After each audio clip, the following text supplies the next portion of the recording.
L'Association nationale des équipes contribuant à l'action médico-sociale précoce, l'ANECAMS, présente Handicap à Girto. Une série de Valéria Lambroso et Philippe Allante. Une production Créalis Média. Et pour qui maintenant? Dans un couloir, une trentenaire brune place une fillette face à un déambulateur. La petite fille est blonde, avec une couette empalmée sur la tête. On y va? Allez, c'est parti. Anaïs s'accroche au poignet du déambulateur et avance.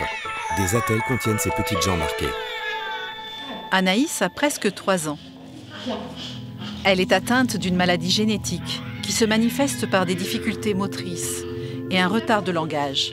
Viens, tourne. Ah, c'est toi qui décides. Depuis quelques mois, elle s'exerce à marcher avec un déambulateur. Viens.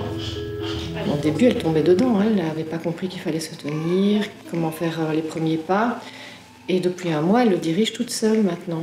Donc l'étape d'après, c'est de pouvoir lâcher le déambulateur. Quand Anaïs est arrivée au Centre d'action médico-sociale précoce d'Aulnoy-Emery, elle avait 2 ans. Elle savait juste se retourner et s'asseoir. On y va? Maintenant, on aimerait bien qu'elle puisse marcher seule. Et c'est pour ça que j'ai essayé de la mettre face au miroir. Elle commence à faire aussi sa marche latérale. Après de nombreuses séances de kiné, Anaïs est sur le point de faire ses premiers pas. Elle est très volontaire. Oui. Anaïs tombe sur les fesses. Tombez. J'ai essayé aussi qu'elle lâche ses mains pour avoir des petites postures de 10 secondes en équilibre. Ça commence à venir aussi. Tu t'es lâché, c'est bien. Oui, encore. De manière générale, en kiné, on aime bien voir les enfants le plus tôt possible parce que le cerveau est très malléable, surtout les 2 premières années de vie. Et au travers du jeu, on apprend toute l'autonomie, les différents modes de déplacement. En raison d'une scoliose, la petite doit aussi porter un corset pour maintenir son dos. Mais la rigidité du corset perturbe parfois son équilibre.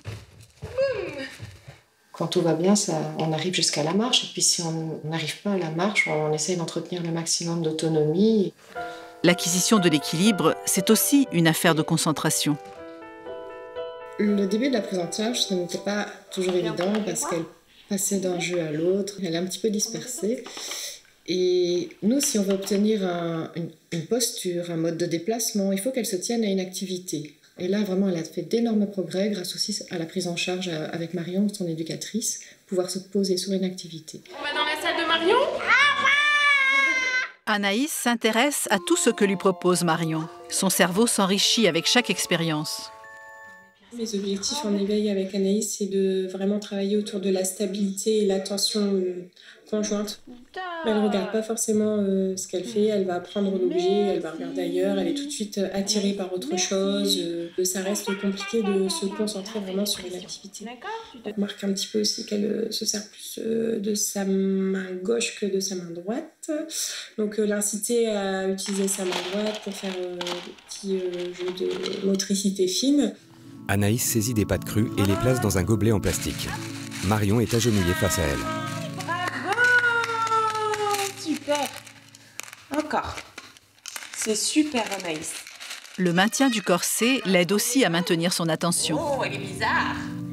Le port du corset, en fait, j'en ai énormément besoin parce que sinon Anaïs, elle se disperse beaucoup.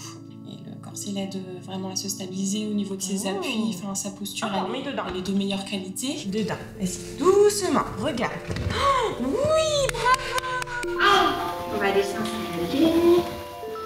Après la kiné et la séance d'éveil, Anaïs se prépare au langage avec Aurélie, l'orthophoniste. Aurélie est brune, la trentaine.